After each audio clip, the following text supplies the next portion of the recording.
ทักทายสบายดีเบิดทุกคนเนาะเมื่อนี้เฮากะว่าเฮาสิได้อยู่บ้านเฮาก็บ่ได้อยู่คือเก่าทุกคนเลยเนาะก็คือเฮาสิไปนำหมูผ่านหม้องยิงหมาเจ็บเมื่อคืนนี่นะเพิ่นโทรลงมาว่าเพิ่นยิงหมูบัก100 โลคืนนี่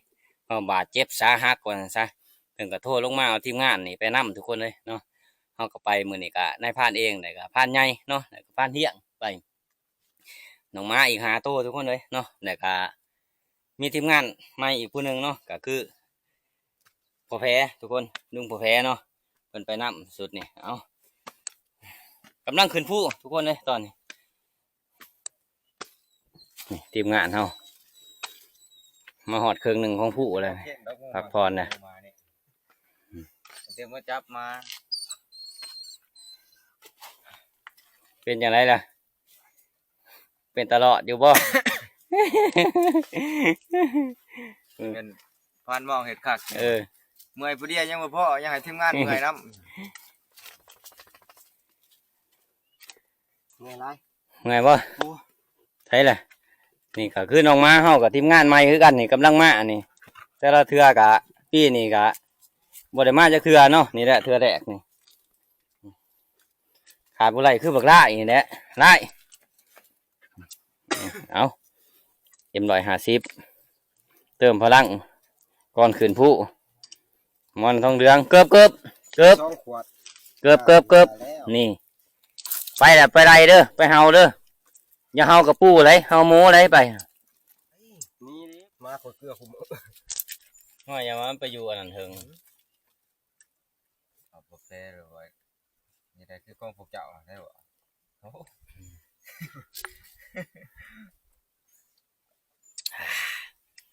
หน้าทองเหลือง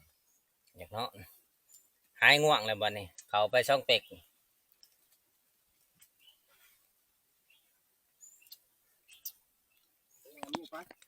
บัดนี้เดินทางต่อบัดนี้ทุกคนเลยว้าย100ดีแห้งแล้วบัดนี้อยู่บ่ไหลแหละทั้งเจ็บท้องทั้งเอียงบัดนี้ตายคักบัดนี้ตายนะกินมาก่อยลูกเศร้ามีหนูยังมีหนูยังบ่ทันได้เฮ็ดหมูกระทะได้เนาะหมูมะนาวทอดมะนาวถือว่าหมูน้ำปลาหมูน้ำปลามะนาวนี่กินแล้ว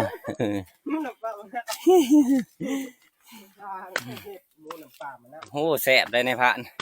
แต่ก่อนหันน้องเขาไปงานอยู่อันนั้นเด้พระราม2อยู่แถวสแกงะมันเห็ดแซ่เพราะว่าเจ้านายมันขายหมูน้ำปลามะนาวนี่แหละ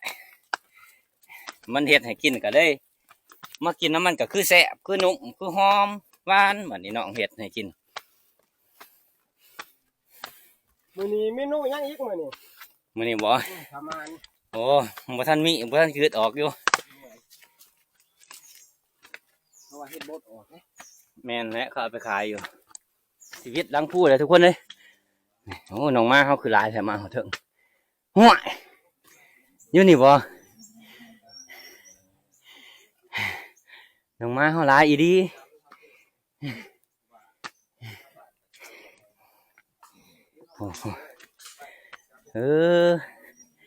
โอ้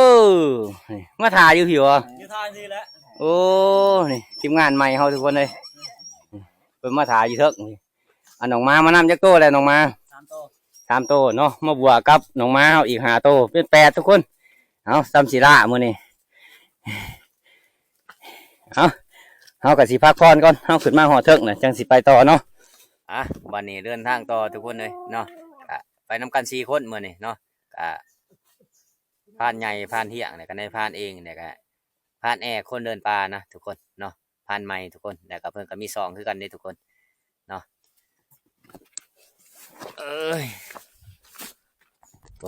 ไปก่อนเนี่ย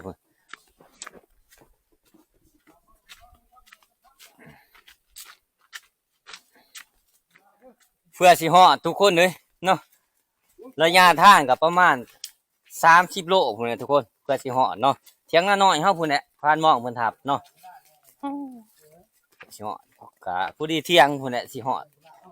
บ่อยู่ทุกคนเอ้ยก็ใครแน่แต่ว่าเฮาย่างลงเด้อมันเย็นนะทุกคนเนาะแต่ว่าเฮาย่างกลางเดินกลางแจ้งโอ้โหบ่ไหวบ่ไหว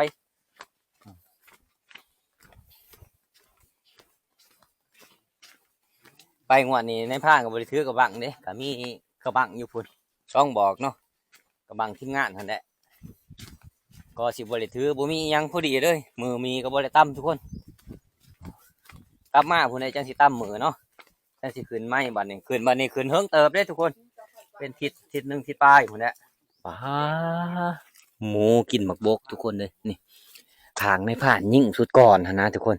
มาสุดก่อนก็ผ่านต่อมในผ่านยิ่งอยู่เนาะครับแม่ทับกุ้งนี่มันกินมากินกลับมากินอีกแล้วทุกคนนี่มักกระบอกแคมทางนี่โอ้แตกแตนเบิดน่าอีดีทุกคนเลยพี่มันกินแตกแตนเบิดนี่ยังเปียกๆอยู่ทุกคนนี่มันกินนี่มักกระบอกยังเปียกๆอยู่นี่โอ้ชิแม่มันกินเมื่อคืนนี่หรือว่าตอนเช้านี่ทุกคนเลยนี่โอ้เบิ่งมันเด่นจนหมุนเบิดโอ้ตัวนี้น้ำสิตื่นคนเนาะนี่มันเต้นขามทางแตกแป้นเบิดมันกินแท้นี่โอ้อยากมาเห็นตอนกินเด้ทุกคนเลยตอนมันกินคือสิคักว่ะเอารออีกบ่นานประมาณ2-3 วันนี่ก็สิแล้วมาเยี่ยมยามมันแถวนี่ทุกคนเขตนี่มันเป็นโรงใหญ่นะทุกคนเนาะเฮาก็บ่ได้คอยหากินเฮากายอยู่นะมีแต่ว่าหมูมันก็หายากนะดงใหญ่มันบ่ออกมาแคมทางก็ถือว่าเฮาก็บ่เห็นมันทุกคนตอนนี้มันก็กำลังออกมาแคมทางเลยทุกคนเนาะเพราะว่ามักกะบกแถวในมันเบิดแล้วทุกคนเนาะปลาอีดีทุกคนเลยมีแต่ห้อยใหญ่ๆนำทางนี่หนึ่งมากกะแถวนี่ทากมันก็หลายเนาะปลาหกหรือว่าลงกวางว่าจังซะอีหยังในพานโอ้ห้อยหมูนี่มันเด่นทุกคนมันขามทางนี่มีแต่ห้อยบักเถาะคือว่าห้อยแม่ค้างมันเนาะนี่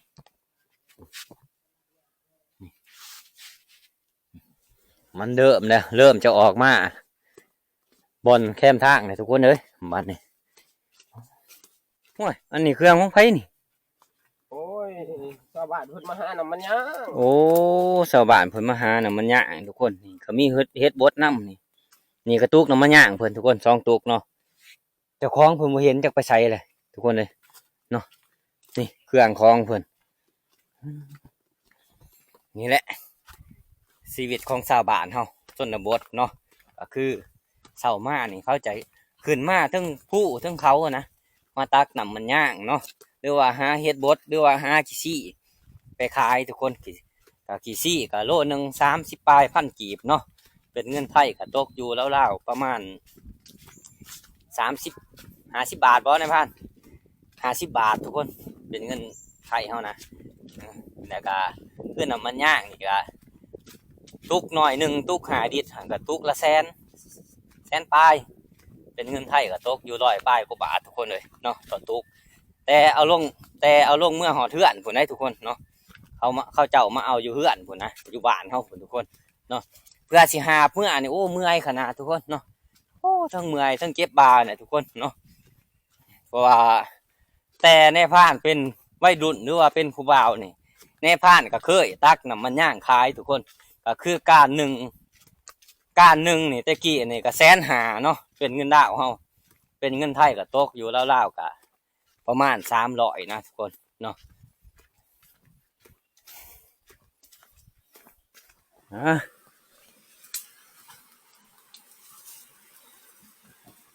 โอ้อีหยังเลยศาสตร์บ่นี่โอ้เสียไปเฮ็ดศาสตร์เนาะนี่เนาะอ๋อ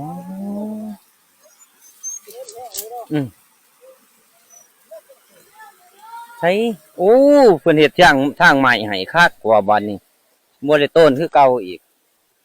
4 คนลุงกาแฟแน่โอ้เอาไปเฮ็ดหยังนี่ฮะสารศาสตร์บ่นี่สารศาสตร์โอ้ใบเตยเนาะนี่เนาะแม่นเอาไป กับชาวบ้านเพิ่นก็มาหาอยู่หากินทุกคนเลยเนาะก็เก็บใบเตยไปสารสาดทุกคนสาดปูนอนหั่นแหละเนาะเพราะว่าสาดใบเตยนี่เฮาไปปูนอนมันจะเย็นได้ทุกคนเนาะโอ้โอ้เออ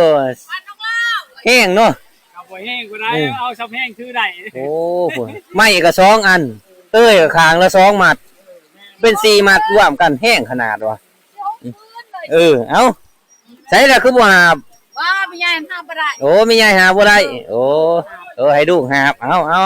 นี่แหละเขาเอาลูกหักแม่เนาะคือทุกคนเลยชาวบ้านเฮาก็เพิ่นก็มีแต่ลูกเพิ่นหาบเนาะเพิ่นก็ย่าง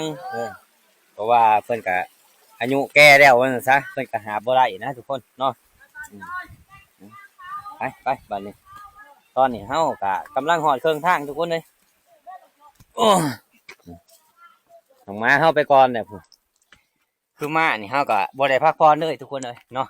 ปกตินี่เฮาจะมาพักผ่อนอยู่ห้วยใหญ่นะทุกคนเนาะตอนนี้เฮาบ่ได้พักผ่อนย่างเลยเพราะว่าเวลาเฮายังไกลอยู่ซะทางเฮาก็ยังไกลยังอีกประมาณ10 กว่าลักพุ่นแหละจังสิฮอดทุกคนเลยเนาะนี่ก็เมื่อยเลยเวลาก็เลย10 โมง 11 โมงเลยทุกคนเนาะเพื่อฮอดกับผู้ที่12 โมงเลยฮอดเที่ยงหน้าหน่อยเฮานี่ไปฮอดเดี๋ยวก็กินข้าวกินน้ำพุ่นแหละจังสิได้เดินทางไปนำบักเบอที่ผ่านหม้องเพิ่นทับบัก100 โลเพิ่นว่า90 โล100 โลเพิ่นว่านะเพิ่นว่าโอ้เบิ่งมันเลือดสะเลยแถวนั้นเนาะมันล้มลุกว่าซะเฮาก็เลยเอาน้องมาไปล่ามันเลยบัดนี้เอาเพิ่นไปเมื่อวานนี้เพิ่นก็สวนเฮาอยู่ทุกคนเนาะเพราะว่าเฮาก็ค่าเวียกคือเฮ็ดเทือนรถให้พ่อเฒ่าเนาะเลยบ่ได้ไปเทือนรถไถหั่นแหละรถไถเดินตามเฮาแล้วก็เฮ็ดให้ลุงพร้อมมีเฮือนรถ2 คันเมื่อวานนี่เฮ็ดเบิดมือเลยจนเท่าค่ำคุ้มเฮ็ดให้มันแล้วมือเดียวเลยทุกคนเลยเนาะเปล่ามันแล้วนะเปล่าเฮาสิขึ้นไปหาอยู่หากินที่แรกว่าสิบ่ได้ย่างแดดคือเก่าทุกคนเลยนี่แดดที่ลานคานะ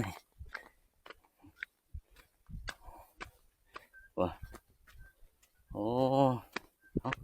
กะวิดด้านนี่กับเขาลงเอาเล่ากับหอดเทียงเขาเลยทุกคนกว้างเติบเลยประมาณ1 กิโลนานตัวนี้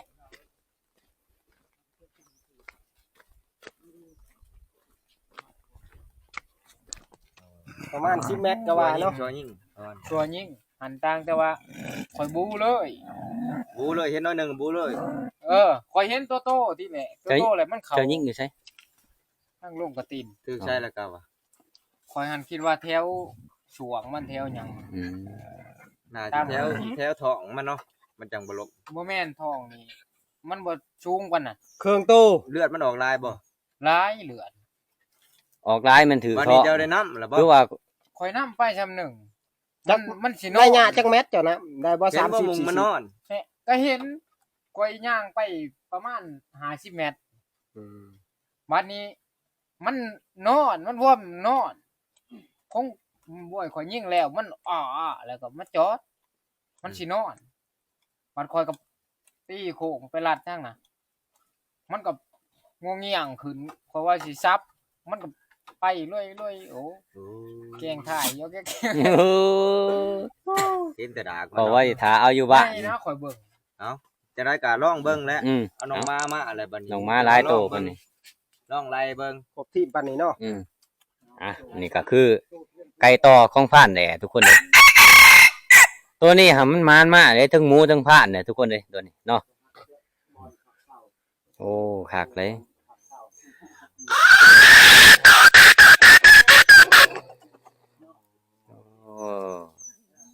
มันเห็ดคักเลยตัวนี้เนาะเบิ่งไก่มานก่อนเป็นแนวอะไรฮอนหลามลายมัน2 4 6 6 2ตอนนี้เฮากะกำลังมาหอดเที่ยงเฮาทุกคนเลยเนาะเฮากะสิพักกินข้าวกินน้ำก่อนเฮาจังสิ เดินทางต่อนะทุกคนมากินข้าวเที่ยงน้ำกันทุกคนเลยนี่แหละอาหารเท่านี่ก็คือปลาชิ้นวันคือเก่าเนี่ยปลาที่ยังเพิ่นถือมานับเนาะนี่ส่วนในพานเองกับบ่ได้ยังนี่เมียเอาแต่เกลือให้นี่กับตกพริกนี่ จะโดนเนาะ โอ้ อันนี้เขาทางทางก็จะจำแค่เกลือแล้วตัว อันนี้จะจำเกลืออันนี้เบิ่งไข่เบิ่งก่อนอืม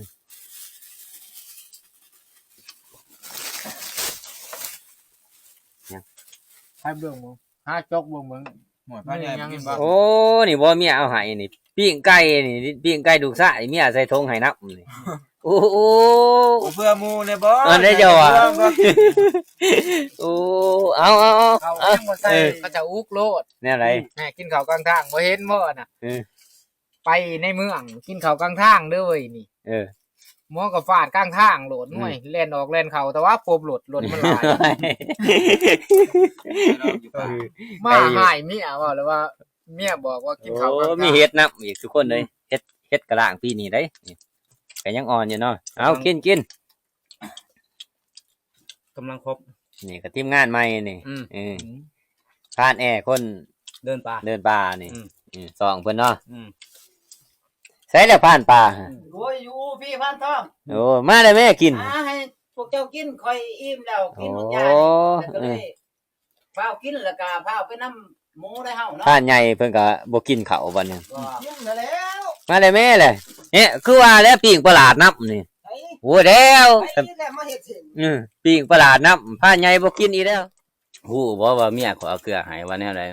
บ่ฮู้แล้วเอามาเนี่ยกระดักกระดอก เพราะว่าโอ้ยไปเอาศีลหมูก่อนผ่านมองยิ่งหมูไว้แล้วได้เมียก็ได้ห่อเกลือห่อหยังให้มามักนั่นแหละทุกคนเด้นี่มักศีลหมูเมื่ออันอย่ามันเน่า บ่ได้ก็กินมันเบิด ได้กับเพิ่นสิมักเฮ็ดรถนั่นแหละ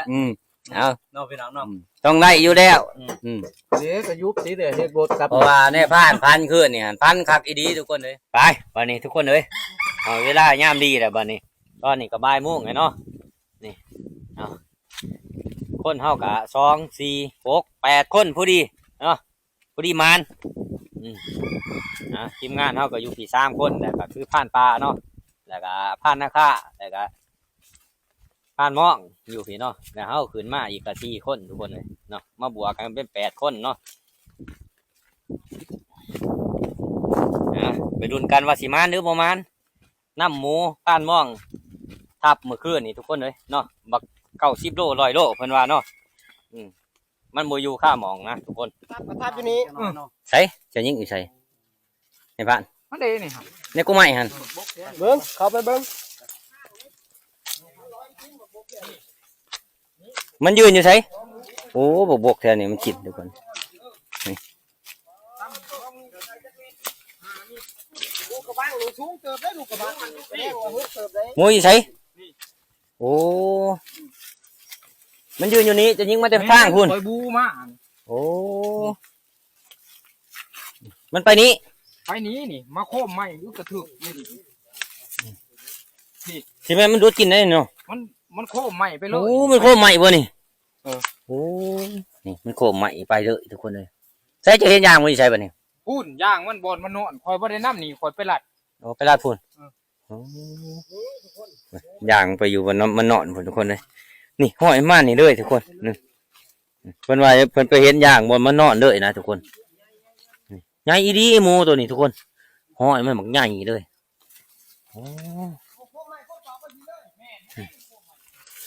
นี่มันมานี่เลยทุกคนเลย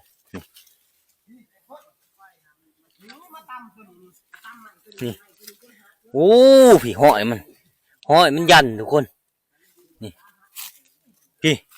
ห้อยมันเหยียบโอ้ถือว่าถือนักเติบนะทุกคนหมูตัวนี้เนาะห้อยใหญ่อีดีพูพี่มันซักมาพี่ห้อยมันพี่แม่นพูโอ้กระเจอกระจางไปเลยทุกคนเลยห้อยใหญ่อีดีพี่ห้อยมันพี่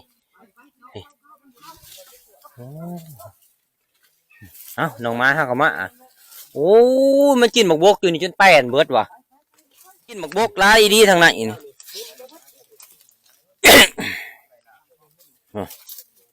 โอ้ บอลมันนอนฮะ พี่มันมาทั้งพี่ โอ้มันมาเขากินอีกบ่นี่นะพาน เขาหมูเอาโต นี่ทั้งปุ่นบ่เลือดมา โอ้มันกินอยู่พี่มันเมื่อยแล้ว มันเมื่อยกินน่ะอยู่นี่ คนเมื่อย พี่ทางมันพี่ทางมันซ้ำทางคนเที่ยวนะทางมันเขามากินหมกบกแถวนี่ทุกคนเลยแสดงว่ามันกินหมากไหมแถวนี่หลายทุกคนเลยทางหันซ้ำทางคนทางอันนั้นหัวคุ้ยเที่ยวทุกคนมันเที่ยวกินหมกบกนะนี่พัดเห็นบ่ใช้บ่มันนอนใช้ใช้อย่างมันโอ้กองยิงเพียงเด้อยังเปียกๆอยู่หลายอย่างมันนี่เอาไหมเอาลูกน้องเฮา เด้อสู้เด้อ เจ้ามานี่ละบ่มองอันขึ้น มันมานั่น ชวนแล้วนี่มันมานอนได้นี่ โอ้นี่บ่ว่ามันเนาะแสดงว่ามันสิล้มแล้วนี่ย่างมันนี่ไปเด้อนี่ใช้มันไปทางไหนทาง นี่แล่นไปนี่ โอ้มันแดนไปพี่อีกโอ้มันแดนมาพี่อีกบ่นี่ แดดไปเลิกบ่ไปนี่ มันแดนมาทางนี้อีก โอ้บอลมันกล้องกันไปถูก โอ้ใช้ย่างมันมาทางนี้บ่เห็นได้ในผ่าน ไปบนในห้อง อู้ลงมาเขาเลยยำกระแตเลยนี่เขานี่กระแตเขานี่แตเขาหู้จ้าเบิ่งสถานการณ์มันจ้าทุกคนมันก็สิเจ็บแห้งหลายเติบเนี่ยเพราะว่าเลือดมันเป็นกองน้ำมันออกทุกคนเลยเนาะเห็นเลือดสาไปเลยคือว่าในผ่านคิดว่าถือจุดสำคัญเนาะแต่ว่าแม่นทุกคนเลยโอ้มันลงมานี้เนาะนี่ยากมันทุกคนเลยนี่โอ้หัวมันเหมือนลง ห้อยหมื่นดอกโอ้แสดงว่ามันอยู่ห้องตัวนี้แหละในผ่านเลยมูวิทห้องตัวนี้หรอกโอ้นี่ห้อยไปนี่เนาะ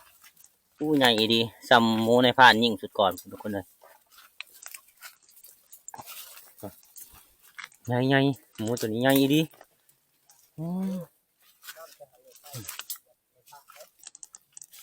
เอาน้ำคักๆเด้อในผ่านเด้อก็สิย่างปีคางมันเด้อ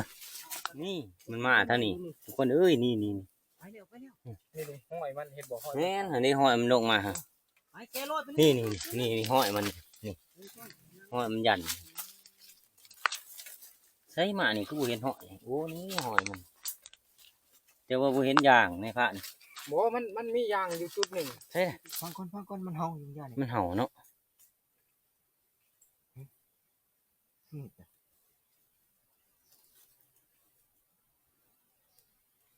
เฮากินเฮากิน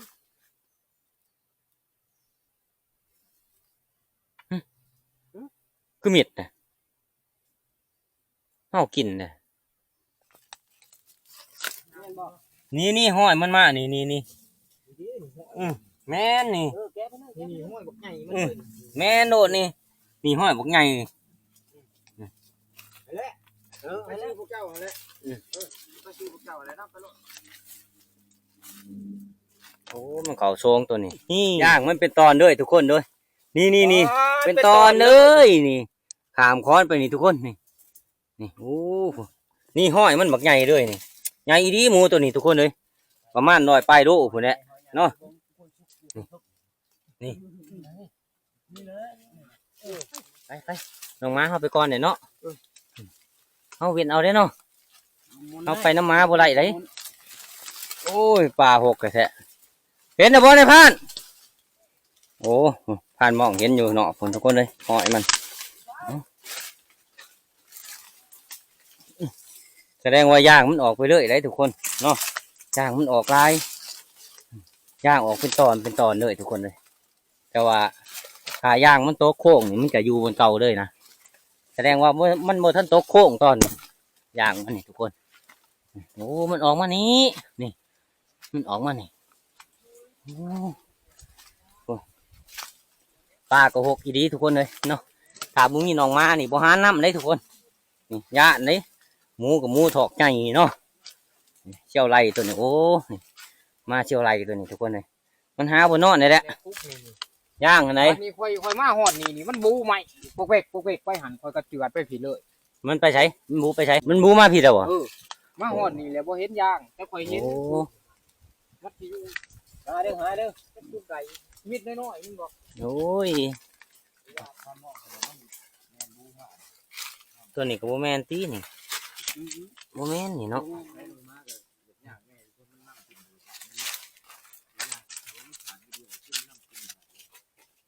ทั้งไงนะเดือดเป็นตอนเนาะ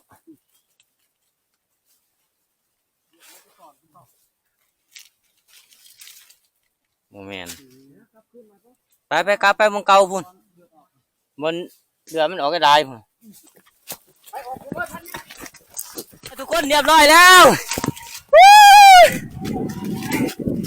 เรียบร้อยแล้วพี่น้องมาเฮ็ดแล้ว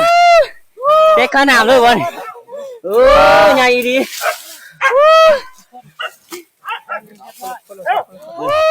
เอาคัก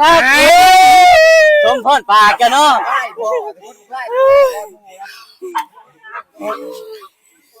คักอีดีทุกคนใหญ่ดีหมูตัวนี้โมเมนเอาเบิ้ง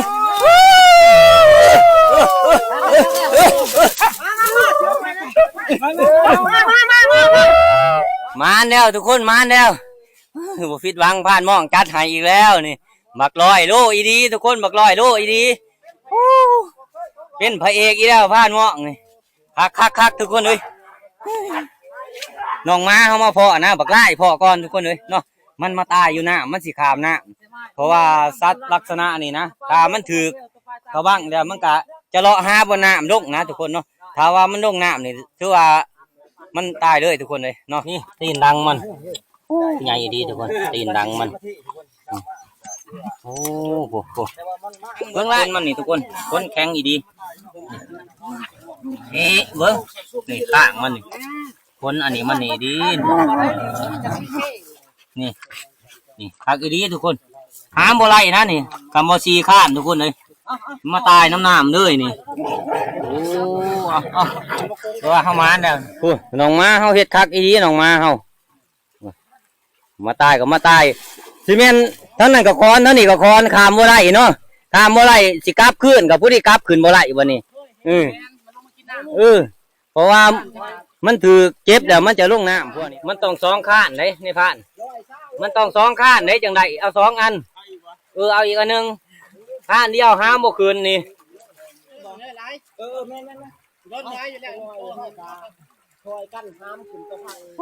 จะเฮ็ดคักเนาะจ้ะเนาะ คอยชวดเจ้าขึ้นว่าเห็นบ่ โอ้ขันเขาบ่ค่าเวียกเขาก็ไล่น้ำเจ้าหั่นแหละเอาดีก็ได้น้ำแล้วไล่น้ำแล้วบ่ได้สั่น เอาลงนาก็ค่าเวียกเฮ็ดเรือนรถไถ2ลำมื้อวานนี่จนค่ำปึ๊บจังแล้วสร้างขอเลยทับคือกันน้ำเจ้าหั่นเฮาเคยทับน้ำกันดีเอาบ้านม่วงเพิ่นก็จัดบักลอยป้ายโลเลยทุกคนเอ้ยโอ้จังได๋พายดิมาผูกแขนทับบ้านม่วงนี่มืออื่นผูกก็ได้มืออื่นว่าผูกมืออื่นสิผูกให้สั่นเนื้อย่างเนาะมืออื่นสิมากินซีนสันน้ำพันม่วงเพราะว่าบุญบ้านเพิ่นมืออื่นเด้ทุกคนเลยยอดเยี่ยมเนาะนายพันใหญ่กับนายพันอันนั้นช่างเสแสดงว่ามาเฮานี่โชคดีมื้อนี้ตั้งใจลุงก็ว่าสิไปจุดขี้ยางวันนี้นายพันใหญ่เพิ่นว่าไปบ่ลุงไปนำโมนายอันนั้นนายพันม่องไปติไปถาลังโพเด้อนายผ่านว่าคน8คนน้องม้าเฮาอีก8โตเนาะมานอีดีทุกคนเลยเนาะ8นี่ต้องมานอยู่แล้วทุกคนเนาะมานกับมานบักคักทุกคนเลยบักลอยป้ายดูเลยผ่านมองจัดนักจัดเต็มมื้ออื่นก็สิมากินซีนซันเฮือนเพิ่นเนี่ยทุกคนเลยเนาะหัวเลยบ่โอ้ยเอาผ่านมองเลี้ยงมื้ออื่นทุกคนต้อง2ข้านได้จังขึ้นทุกคนเลย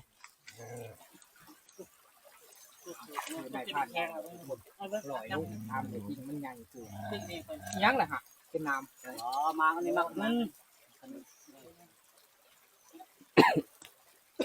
เพื่อ ขึ้นนี่บ่ได้เรื่อง มัดขามัดแข้งเพื่อสิไหล อันนี้ครับเป็นมื้อเช้านี่ยังแล้วอยู่ถ้าได้แข็งเนาะ มันนี่มันร้อน อากาศมันเย็นดิมันก็ได้แล้ว นั่นเฮาช็อตควงไปซั่นๆบ่ เอ นี่ อชอดควง ช็อตควง เอา เฮาย่างน้ำ สอดยาวเล เอา ย ชอดยาวเลยก็เอาให้ชอดควง แล้วก็หามซอยกันครับ เอ บ่ อหาซอยกัน โอ้โอเคเอาสอดมาสอดมา ปากมันนี่บ่มัดบ่ มัดนั่นเลยตรงนี้คือมัดมันย้อนก็บอกมันก็ย้อนเลยเดี๋ยว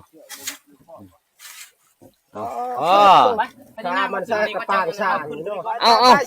เอาใส่กัน กระบังเด้ โอ้พูน ไป พูน5คนยังขึ้นพูนโอ้ย่างยังออก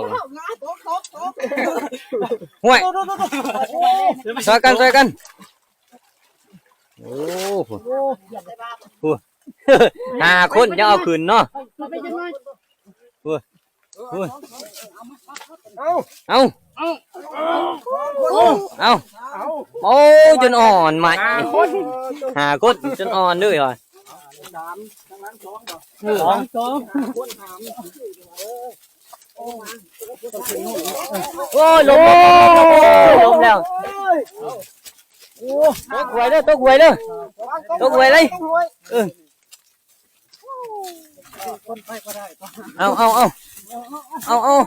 ลย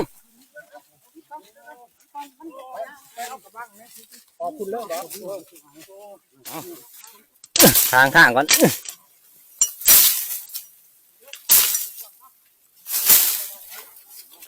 ทางไปนี่เนาะ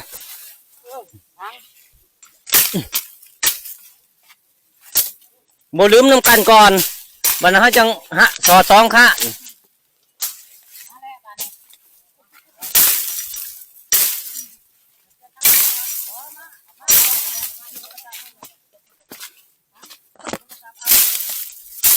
กระบังเด้อนะฮะนายพัน เอาหมอคนใหม่ใส่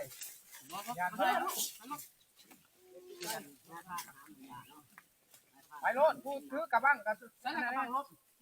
กระบังลงบ่อนใด ผมก็ได้กระปางรถมันบ่เห็นพี่ตั้งนานกระปางลูกมันใช่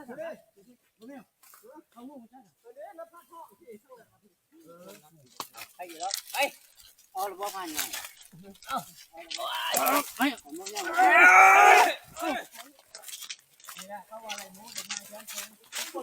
บ้านใหญ่เดี๋ยวจะทำพี่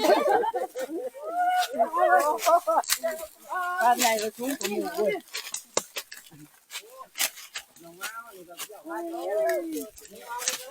โอ้ยนักแก่เลย เอาโอ้เสียสัตว์เสียส่วนเอามาพี่เด้อกระบังนี่ถืออันหนึง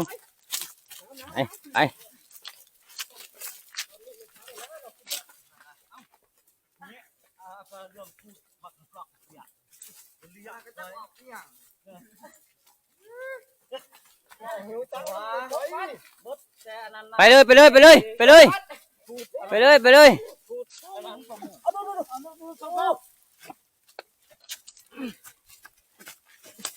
โอ้ไปเผาเรือกองไฟอันนี้ใหญ่ปานนี้ คนไรนะไข่ยำมีครับ ผัดเปลี่ยนกันทุกคนโอ้ ร้านใต้เขาบ้านมองคนหาดี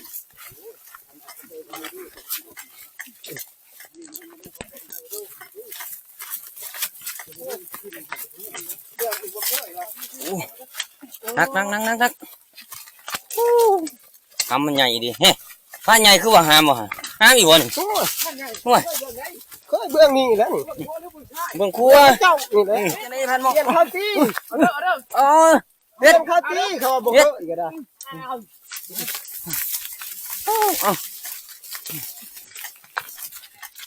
ถือกินทำมันขนาดทุกคนเลยบ้าบ้าน น ชาติเราพักกันแย่งบ้านเฮานี่ แควกลางเทิง2 อันแม่นก็เอาลือมือไรเอาก็ได้นะบ่ให้ต้มไรแซะเอาดิบๆโลดเอาเรือตัดเด็กตัดเอาโลดการห่อต้มเนี่ยมันสิเสียของเลย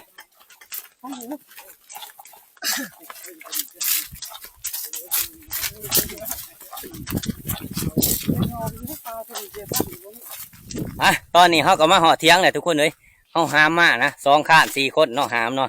เอาEP 1เฮาก็สิปิดไว้ซ้ำนี่เนาะทุกคนรอติดตาม EP 2นะทุกคนเนาะเอาก่อนอื่นก็ขอขอบใจทุกคนที่เข้ามาติดตามและรับชมในผ่านตั้งแต่ต้นจนจบเนาะเอา